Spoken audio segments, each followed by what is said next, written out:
So hi guys, myself Vedant Joshi. I'm a second year MBBS student at AIIMS Bhopal and also your mentor at Mentor Me.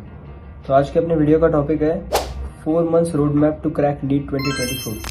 तो जैसे आप सबको पता है कि अभी नीट के लिए बस कुछ ही महीने बचे हैं आखिरी के, तो अभी अपन इस बारे में डिस्कस करते हैं कि what should be your strategy in this last 4 months so that आपका प्रिपरेशन अभी किसी भी लेवल का हो, आप नीट 2024 को आराम से क्रैक कर पाए।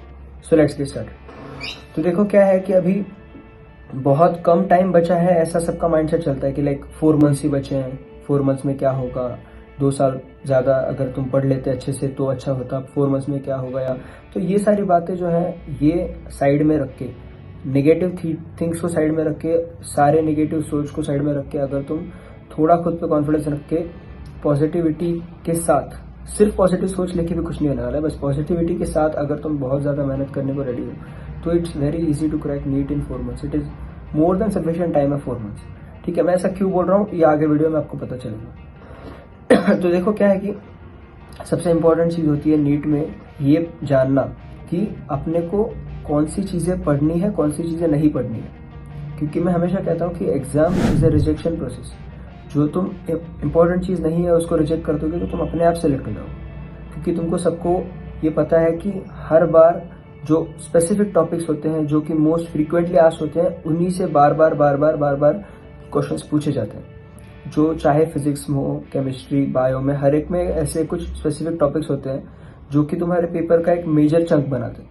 तो अपना मेजर फोकस यही होना चाहिए इन 4 months के इनिशियल पीरियड में कि अपने को उन चैप्टर्स को बहुत अच्छे से करना है। जैसे कि मैं अगर एग्जाम्पल दूँ तो फिजिक्स में तुम्हारा ऑप्टिक्स है, इलेक्ट्रोस्टैटिक्स है, मॉडर्न फिजिक्स है। तो ये सारी जो चीज़ें, हीट एंड थर्मोडायनेमिक्स है, तो इन सारी चीज़ों से कंफर्म क्वेश्चंस आने ही वाले हैं। तो वो चाहे आप कोई भी पेपर उठा के देख लो, मिनिमम हीट से 3 से 4 क्वेश्चंस आते हैं हर साल, मिनिमम 4 से 5 क्वेश्चन आते हैं ऑप्टिक्स से, इलेक्ट्रोस्टैटिक्स से। तो ये सारे टॉपिक्स अपने फिंगर टिप्स पे होने चाहिए कि ये टॉपिक्स में से कोई भी सवाल आए तो अपने से वो बने, क्योंकि ये टॉपिक्स में से ही बार बार सवाल पूछे जाएंगे। तो ये टॉपिक्स ऐसे हैं कि बहुत ज़्यादा इंपॉर्टेंट है। तो इनको, ये मैंने आपको सिर्फ फिजिक्स का बोला, तो ऐसे केमिस्ट्री में भी है, ऐसे बायो में भी है। तो ये सारी की सारी चीज़ें जो इंपॉर्टेंट टॉपिक्स होते हैं, इनको आपको मेजरली पहले फोकस करके रखना है इन 4 months में। तो 4 months में सबसे पहले मैंने आपको क्या बताया कि आपको उन इंपॉर्टेंट टॉपिक्स को ध्यान देना और उनको रिवाइज करना है। सेकेंड मोस्ट इंपॉर्टेंट टिप है कि क्वेश्चन प्रैक्टिस को बहुत ज़्यादा बढ़ा दो। अभी मैं ये क्यों बोल रहा हूँ, क्योंकि बहुत जो लोग क्या है कि अभी तक क्वेश्चन प्रैक्टिस उतनी नहीं करते हैं, या फिर पेपर सॉल्विंग, उनका जो एक पेपर सॉल्विंग स्ट्रेटेजी होती है वो उनके अभी तक उतनी बनी नहीं है, या उनको उस चीज़ का उतना एक्सपोजर भी नहीं है। तो क्या होता है कि आपको उसका जो लैक आपको उसका फील होगा वो सीधा एग्जाम में फील होगा।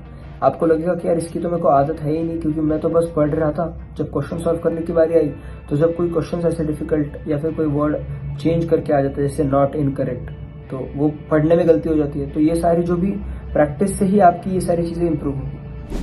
तो जितना हो सके उतना आप प्रैक्टिस कीजिए, जितना हो सके उतने आप क्वेश्चन पेपर्स लगाइए। और ये करने का आपका एक मेन फोकस होना चाहिए कि आपका एग्जाम टेम्परामेंट एक बना रहे। एग्जाम टेम्परामेंट बना रहे इन द सेंस कि आपको उस टाइम फ्रेम में उतने ही क्वेश्चंस करना है, उसकी आदत लगनी चाहिए। क्योंकि अगर आप घर पे बैठे हो, आप 50 क्वेश्चंस 3 घंटे में कर रहे हो, तो इससे क्या होगा, क्वेश्चंस तो बन जाएंगे, बट आप अगर एग्जाम में वही 50 क्वेश्चन 1 घंटे में करने जाओगे तो फिर आपका स्कोर इतना ड्रास्टिकली ड्रॉप हो जाएगा। तो उससे आपको बहुत ही ज्यादा हिट लगेगा कि यार मेरे को तो घर पे आ रहा था, पेपर में क्यों नहीं आ रहे मार्क्स। तो ये इसका मेजर रीजन होता है कि आप घर पे जब क्वेश्चन प्रैक्टिस करते हो या फिर घर पे जब आप एग्जाम दे रहे हो तो उस वे में दो जैसे आपको रियल एग्जाम है। आपको उस टाइम बाउंड प्रैक्टिस उसी वे में करनी है जिस वे में आपको एग्जाम में देना है, क्योंकि एग्जाम में आपको एक्स्ट्रा टाइम नहीं मिलने वाला। तो आप घर पे भी एक्स्ट्रा टाइम बिल्कुल मत लो, ताकि आपको उस चीज़ की आदत हो जाए घर से ही। सही है। तो ये हो गया, एक आपका पढ़ने का चीज़ हो गई, दूसरा आपका हो गया टेस्ट देने का, तीसरा है रिविजन का। रिविजन जो मैं कह रहा हूँ आपको कि इस टाइम पे आप कितना भी पढ़े हो या कुछ भी नहीं पढ़े हो, आपसे जो पढ़ रहे हो उसको बार बार रिवाइज करते रहना है। क्यों? क्योंकि बार बार रिवाइज करने वाली चीज़ें ही आपको लास्ट मोमेंट पे याद आने वाली है। ऐसे नहीं होने वाला है कि आप जो एक बार पढ़ लिए तो आपको हो ही गया याद, ऐसे तो किसी को भी नहीं होगा। अपना माइंड ऐसे है कि भाई वोलेटाइल है, एक फिक्स्ड कैपेसिटी है, अब आप उसमें कितनी चीज़ें भरोगे, अब वो ऐसे है कि बाद में वो भूल जाओगे। तो आपको क्या करते रहना है, बार बार वही चीज़ें पढ़नी। एनसीईआरटी को आपको बार बार पढ़ना है। एनसीईआरटी में दी हुई हर एक चीज़ इंपॉर्टेंट है, आपको ये सब पता है, क्योंकि ये बार बार यही चीज़ें होती है, बार बार एनसीईआरटी की लाइन्स पूछी जाती है। तो आपको ये सारी चीज़ें पता है उस चीज़ों को, बस मैं आपको याद दिला रहा हूँ और उन चीज़ों को आपको खुद को भी बार बार याद दिलाते रहना है। आपको बार बार रिवीजन पे फोकस क्यों करना है?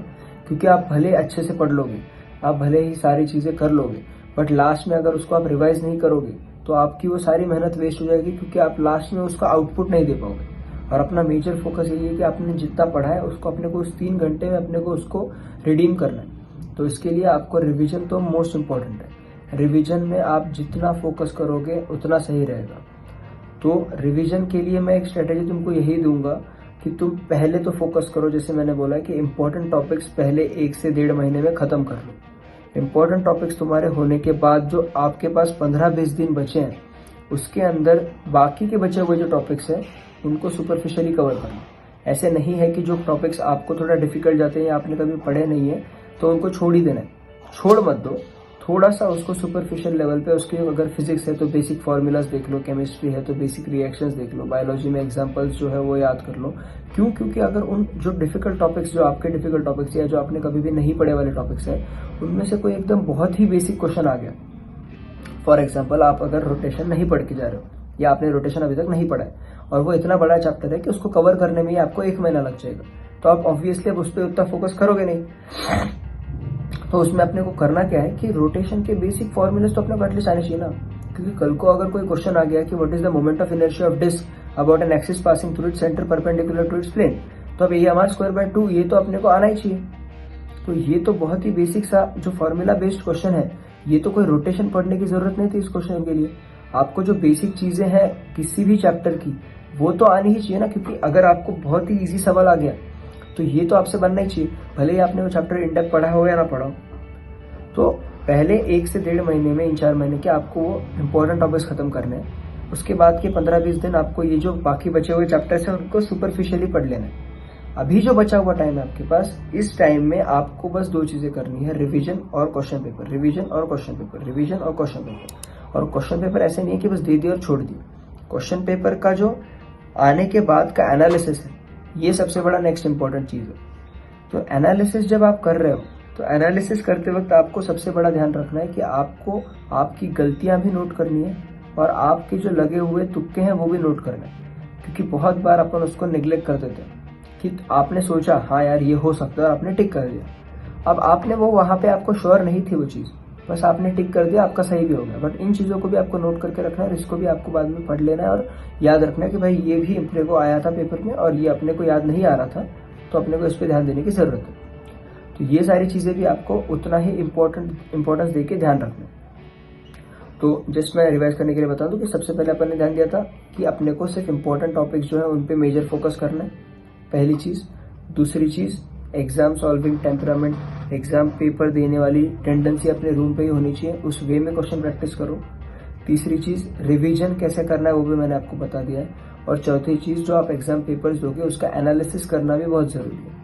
अगर आप ये चारों चीजें बहुत अच्छे से फॉलो कर रहे हो अभी के 4 मंथ्स में, तो भी आपका बहुत ज्यादा हाई चांस है कि आपको आराम से 600+ मार्क्स आके आपका सिक्योर सिलेक्शन हो जाएगा। क्योंकि आपका प्रॉब्लम यही होता है कि आप ऑर्गेनाइज्ड वे में, रिवीजन ऑर्गेनाइज्ड वे में लास्ट मोमेंट पे पढ़ाई नहीं करते हो, इसीलिए दिक्कत आती है। तो ये सारी चीजें अगर आप लास्ट मोमेंट पे अच्छे से ऑर्गेनाइज्ड वे में फॉलो करोगे तो इजीली सिलेक्शन हो जाएगा आपका नीट 2024 में। ठीक है, तो ये सारी चीजें भी बहुत ज्यादा जरूरी है। उसके साथ साथ जो मोस्ट इंपॉर्टेंट चीजें जो मैं हर बार बोलता हूँ और हर जगह हर वीडियो में भी बोलता हूँ कि आपको अपने हेल्थ पे भी उतना ही ज्यादा ध्यान देना है। हेल्थ पे ध्यान क्यों देना है? क्योंकि आपने इतना सारा पढ़ लिया, अभी आप सोचो कि आपकी तबीयत खराब हो तो क्या ही फायदा वो सब पढ़ने का। आप खराब हो गई तबीयत, आप नहीं उसको पढ़ सकते हो, ना ही आप उसका आपका जो मैक्सिमम आउटपुट है वो भी नहीं दे सकते। तो ध्यान रखना है अपने हेल्थ पे भी। बाहर का खाना उतना मत खाओ, घर का ही खाना खाओ और थोड़ा सा चिल रहो, रिलैक्स रहो, क्योंकि आपको क्या है कि मेजर फोकस आपका उस पर, आपका पढ़ाई पे रहना चाहिए रादर देन आपके बाकी के एक्टिविटीज पे। तो आप उस पर ध्यान दीजिए कि फूड और जो आपका हेल्थ है वो मेंटेन रहे। ठीक है, बाकी की जो सारी चीज़ें हैं उसके अंदर मैंने आपको बता दिया स्टार्टिंग से एंड तक कि क्या क्या करना है। उसके बाद लास्ट में हेल्थ पे भी आप फोकस रखिए। ठीक है, तो इसके अलावा और जो भी इम्पोर्टेंट चीज़ें हैं वो है कि रिवीजन के साथ साथ खाना होने के बाद आपका जो मेंटल स्टेट है वो सबसे इम्पोर्टेंट है, क्योंकि स्ट्रेस आना, नेगेटिव थॉट्स आना और ये सारी चीज़ें तो होती रहेगी, क्योंकि अभी एग्जाम है। एग्ज़ाम आप इतने सारे कंपटीशन के साथ दे रहे हो, तो स्ट्रेस और ये सारी चीज़ें तो कॉमन है, बस इसको एज अ नॉर्मल समझ के उसका ज़्यादा स्ट्रेस नहीं लेना है। अगर स्ट्रेस आए तो आपका जो भी घर पे मम्मी पापा से जिससे भी क्लोज बनती हो या फिर टीचर्स में जो भी आपका अच्छा मेंटर हो, उनमें से किसी से भी आप बात कर लीजिए जिससे आपको अच्छा फील होगा थोड़ा टाइम, तो वो भी एक ज़रूरी फैक्ट है। ठीक है, तो ये सारी चीज़ें आप अच्छे से फॉलो करोगे तो डेफिनेटली आपका नीट 2024 में कोई भी डाउट नहीं है जिसके आपका सिलेक्शन ना हो, ऑब्वियसली हो जाएगा।